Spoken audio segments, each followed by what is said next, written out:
A Christmas Carol by Charles Dickens. Read by Dana Mentink. Stave 1. Marley's Ghost. Marley was dead, to begin with. There's no doubt whatever about that. The register of his burial was signed by the clergyman, the clerk, the undertaker, and the chief mourner.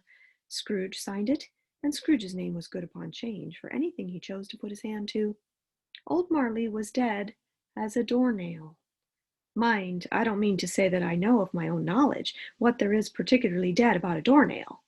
I might have been inclined myself to regard a coffin nail as the deadest piece of ironmongery in the trade, but the wisdom of our ancestors is in the simile, and my unhallowed hands shall not disturb it, or the country's done for. You will therefore permit me to repeat emphatically that Marley was as dead as a doornail. Scrooge knew he was dead? Of course he did. How could it be otherwise? Scrooge and he were partners for I don't know how many years. Scrooge was his sole executor, his sole administrator, his sole assign, his sole residuary legatee, his sole friend, and his sole mourner. And even Scrooge was not so dreadfully cut up by the sad event, but that he was an excellent man of business on the very day of the funeral, and solemnized it with an undoubted bargain. The mention of Marley's funeral brings me back to the point I started from. There is no doubt that Marley was dead. This must be distinctly understood, or nothing wonderful can come of the story I'm going to relate. If we were not perfectly convinced that Hamlet's father died before the play began, there would be nothing more remarkable in his taking a stroll at night in an easterly wind upon his own ramparts than there would be in any other middle-aged gentleman rashly turning out after dark in a breezy spot, say St. Paul's churchyard, for instance, literally to astonish his son's weak mind.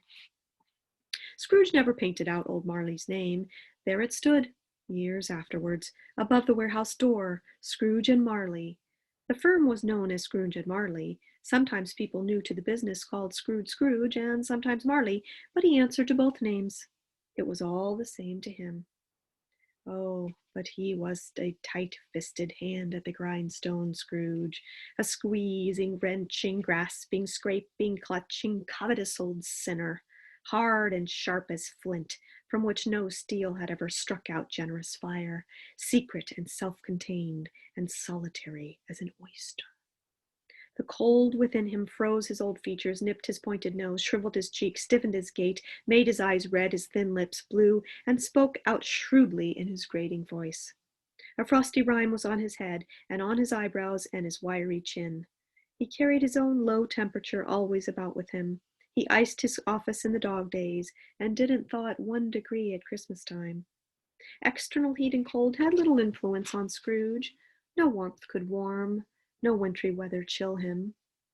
No wind that blew was bitterer than he, no falling snow was more intent upon its purpose, no pelting rain less open to entreaty. Foul weather didn't know where to have him. The heaviest rain, the snow and hail, the sleet, could boast of the advantage over him in only one respect.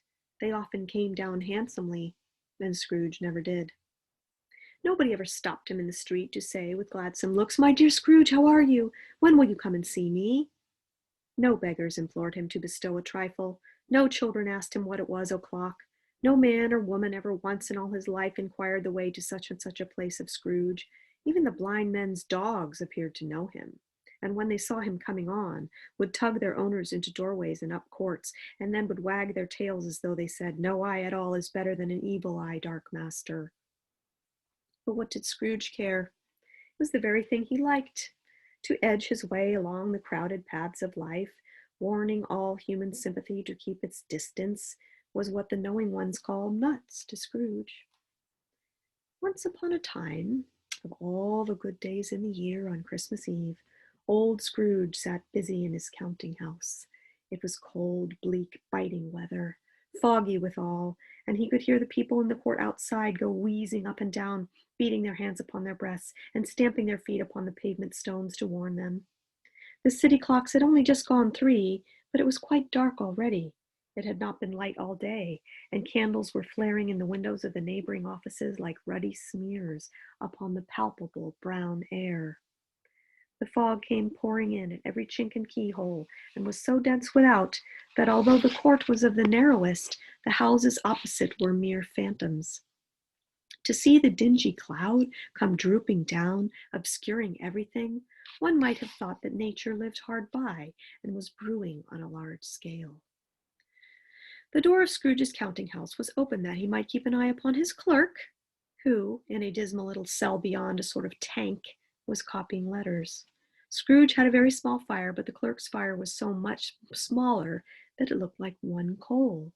But he couldn't replenish it, for Scrooge kept the coal box in his own room, and so surely as the clerk came in with the shovel, the master predicted it would be necessary for them to part. Wherefore the clerk put on his white comforter and tried to warm himself at the candle, in which effort, not being a man of strong imagination, he failed. "A Merry Christmas, Uncle! God save you!" cried a cheerful voice. It was the voice of Scrooge's nephew, who came upon him so quickly that this was the first intimation he had of his approach. "Bah!" said Scrooge. "Humbug!" But he so heated himself with rapid walking in the fog and the frost, this nephew of Scrooge's, that he was all aglow. His face was ruddy and handsome, his eyes sparkled, and his breath smoked again. "Christmas a humbug, Uncle?" said Scrooge's nephew. "You don't mean that, I am sure." "I do," said Scrooge. "Merry Christmas! What right have you to be merry? What reason have you to be merry? You're poor enough." "Come, then," returned the nephew gaily. "What right have you to be dismal? What reason have you to be morose? You're rich enough." Scrooge, having no better answer ready, for the spur of the moment said, "Bah!" and followed it again with a humbug. "Don't be cross, Uncle," said the nephew. "What else can I be," said the uncle, "when I live in such a world of fools as this? Merry Christmas, out upon a Merry Christmas. What's a Christmas time to you but a time for paying bills without money, a time for finding yourself a year older and not an hour richer, a time for balancing your books and having every item in 'em through a round dozen of months presented dead against you?" "If I could work my will," said Scrooge indignantly, "every idiot who goes about with Merry Christmas on his lips should be boiled with his own pudding and buried with a stake of holly through his heart. He should." "Uncle," pleaded the nephew. "Nephew," returned the uncle sternly, "keep Christmas in your way and let me keep it in mine." "Keep it," replied Scrooge's nephew, "but you don't keep it." "Let me leave it alone, then," said Scrooge. "Much good it may do you, much good it has ever done you." "There are many things from which I might have derived good, by which I have not profited, I dare say," returned the nephew, "Christmas among the rest. But I am sure I have always thought of Christmas time when it has come around, apart from the veneration due to its sacred name and origin, if anything belonging to it can be apart from that, as a good time, a kind, forgiving, charitable, pleasant time, the only time I know of in the long calendar of the year when men and women seem by one consent to open their shut-up hearts freely and to think of people below them as if they really were fellow passengers to the grave, and not another race of creatures bound on other journeys. And therefore, Uncle, though it has never put a scrap of gold or silver in my pocket, I believe that it has done me good, and it will do me good, and I say, God bless it." The clerk in the tank involuntarily applauded. Becoming immediately sensible of the impropriety, he poked the fire and extinguished the last frail spark forever. "Let me hear another sound from you," said Scrooge, "and you'll keep your Christmas by losing your situation. You're quite a powerful speaker, sir," he added, turning to his nephew. "I wonder you don't go into Parliament." "Don't be angry, Uncle. Come, dine with us tomorrow." Scrooge said that he would see him. Yes, indeed, he did. He went the whole length of the expression and said that he would see him in that extremity first. "But why?" cried Scrooge's nephew. "Why? Why did you get married?" said Scrooge. "Because I fell in love." "Because you fell in love," growled Scrooge, as if that were the only thing in the world more ridiculous than a Merry Christmas. "Good afternoon." "Nay, Uncle, but you never came to see me before that happened. Why give it as a reason for not coming now?" "Good afternoon," said Scrooge. "I want nothing from you. I ask nothing of you. Why cannot we be friends?" "Good afternoon," said Scrooge. "I'm sorry with all my heart to find you so resolute. We have never had any quarrel to which I have been party, but I have made the trial in homage to Christmas, and I'll keep my Christmas humor to the last. So a Merry Christmas, Uncle." "Good afternoon," said Scrooge, "and a Happy New Year." "Good afternoon," said Scrooge. His nephew left the room without an angry word, notwithstanding. He stopped at the outer door to bestow the greetings of the season on the clerk, who, cold as he was warmer than Scrooge, for he returned them cordially. "There's another fellow," muttered Scrooge, who overheard him, "my clerk, with 15 shillings a week and a wife and family, talking about a Merry Christmas. I'll retire to Bedlam." This lunatic, in letting Scrooge's nephew out, had let 2 other people in. They were portly gentlemen, pleasant to behold, and now stood with their hats off in Scrooge's office. They had books and papers in their hands, and they bowed to him. "Scrooge and Marley, I believe," said one of the gentlemen, referring to his list. "Have I the pleasure of addressing Mr. Scrooge or Mr. Marley?" "Mr. Marley has been dead these 7 years," Scrooge replied. "He died 7 years ago this very night." "We have no doubt his liberality is well represented in his surviving partner," said the gentleman, presenting his credentials. It certainly was, for they had been 2 kindred spirits. At the ominous words liberality, Scrooge frowned and shook his head and handed the credentials back. "At this festive season of the year, Mr. Scrooge," said the gentleman, taking up a pen, "it is more than usually desirable that we should make some slight provision for the poor and destitute, who suffer greatly at the present time. Many thousands are in want of common necessaries. Hundreds of thousands are in want of common comfort, sir." "Are there no prisons?" asked Scrooge. "Plenty of prisons," said the gentleman, laying down the pen again. "And the Union workhouses?" demanded Scrooge. "Are they still in operation?" "They are still," returned the gentleman. "I wish I could say they were not." "The treadmill and the poor law are in full vigor, then?" said Scrooge. "Both very busy, sir." "Oh, I was afraid from what you said at first that something had occurred to stop them in their useful course," said Scrooge. "I am very glad to hear it." "Under the impression that they scarcely furnish Christian cheer of mind or body to the multitude," returned the gentleman, "a few of us are endeavoring to raise a fund to buy the poor some meat and drink and means of warmth. We choose this time because it is a time of all others when want is keenly felt and abundance rejoices. What shall I put you down for?" "Nothing," Scrooge replied. "You wish to remain anonymous?" "I wish to be left alone," said Scrooge. "Since you ask me what I wish, gentlemen, that is my answer. I don't make merry myself at Christmas, and I can't afford to make idle people merry. I help to support the establishments I have mentioned. They cost enough, and those who are badly off must go there." "Many can't go there, and many would rather die." "If they would rather die," said Scrooge, "they had better do it, and decrease the surplus population. Besides, excuse me, I don't know that." "But you might know it," observed the gentleman. "It's not my business," Scrooge returned. "It's enough for a man to understand his own business and not to interfere with other people's. Mine occupies me constantly. Good afternoon, gentlemen." Seeing clearly it would be useless to pursue their point, the gentleman withdrew. Scrooge resumed his labors with an improved opinion of himself, and in a more facetious temper than was usual with him. Meanwhile, the fog and darkness thickened so that people ran about with flaring links, proffering their services to go before horses and carriages and conduct them on their way.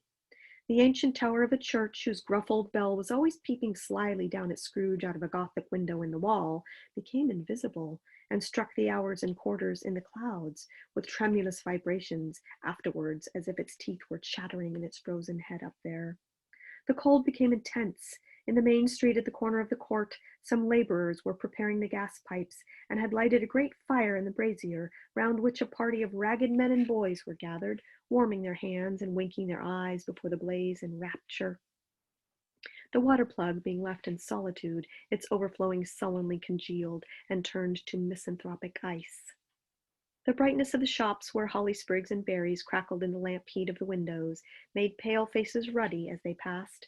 Poulterers' and grocers' trades became a splendid joke, a glorious pageant, in which it was next to impossible to believe that such dull principles as bargain and sale had anything to do.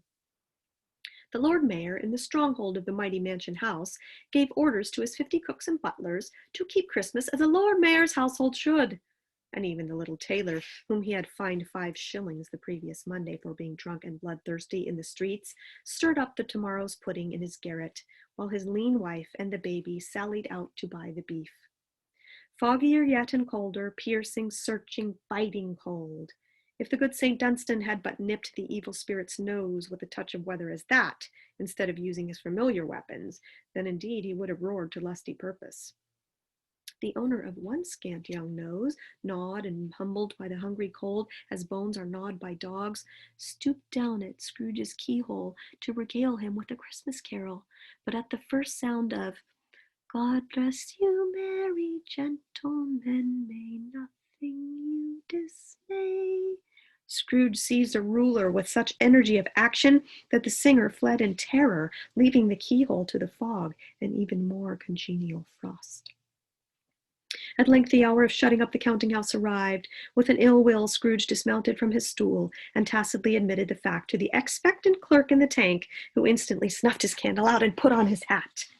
"You'll want all day tomorrow, I suppose," said Scrooge. "If quite convenient, sir." "It's not convenient," said Scrooge, "and it's not fair. If I was to stop half a crown for it, you'd think yourself ill-used, I'll be bound." The clerk smiled faintly. "And yet," said Scrooge, "you don't think me ill-used when I pay a day's wages for no work." The clerk observed that it was only once a year. "A poor excuse for picking a man's pocket every 25th of December," said Scrooge, buttoning his greatcoat to the chin. "But I suppose you must have the whole day. Be here all the earlier the next morning." The clerk promised he would, and Scrooge walked out with a growl. The office was closed in a twinkling, and the clerk, with the long ends of his white comforter dangling below his waist, for he boasted no greatcoat, went down a slide on Cornhill at the end of a lane of boys 20 times in honor of its being Christmas Eve, and then ran home to Camden Town as hard as he could pelt to play at Blind Man's Buff. Scrooge took his melancholy dinner in his usual melancholy tavern, and having read all the newspapers and beguiled the rest of the evening with his banker's book, went home to bed. He lived in chambers which had once belonged to his deceased partner. They were a gloomy suite of rooms in a towering pile of a building-up yard, where it had so little business to be that one could scarcely help fancying it must have run there when it was a young house playing at hide-and-seek with the other houses and forgotten the way out again.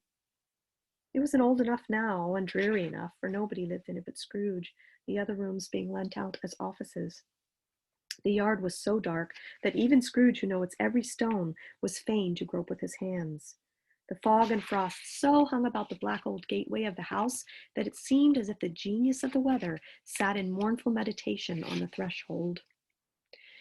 Now, it is a fact that there was nothing at all particular about the knocker on the door, except that it was very large. It is also a fact that Scrooge had seen it night and morning during the whole residence at that place, and also that Scrooge had as little of what is called fancy about him as any man in the city of London, even including, which is a bold word, the corporation, aldermen, and livery. Let it be also borne in mind that Scrooge had not bestowed one thought on Marley since his last mention of his 7 years dead partner that afternoon.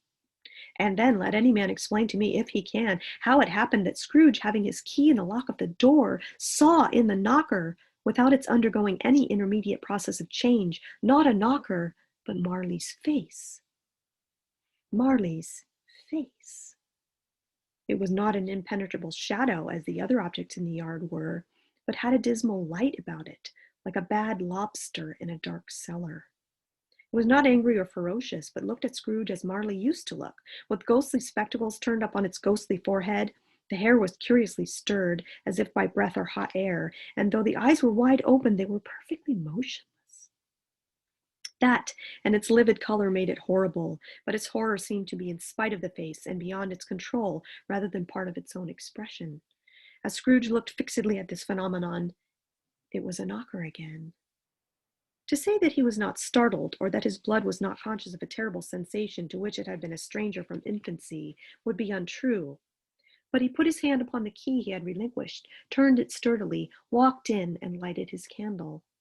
He did pause, with a moment's irresolution, before he shut the door, and he did look cautiously behind it first, as if he half expected to be terrified with the sight of Marley's pigtails sticking out into the hall.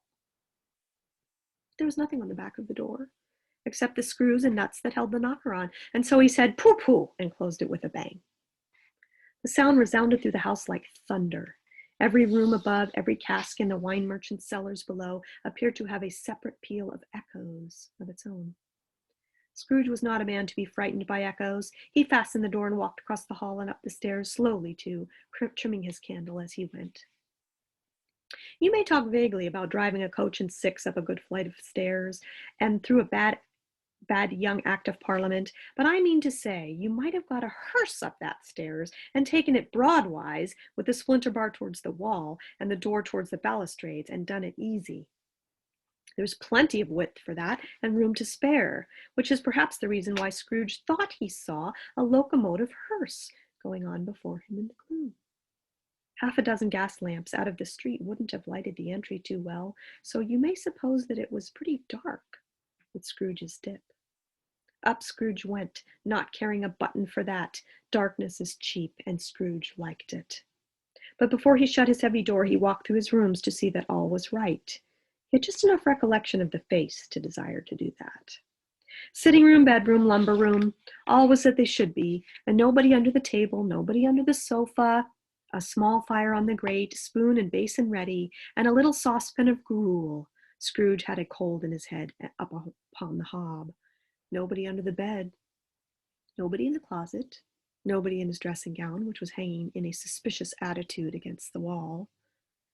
Lumber room as usual, old fire guard, old shoes, 2 fish baskets, washing stand on 3 legs, and a poker. Quite satisfied, he closed his door and locked himself in, double-locked himself in, which was not his custom. Thus secured against surprise, he took off his cravat, put on his dressing gown and slippers and his nightcap, and sat down before the fire to take his gruel.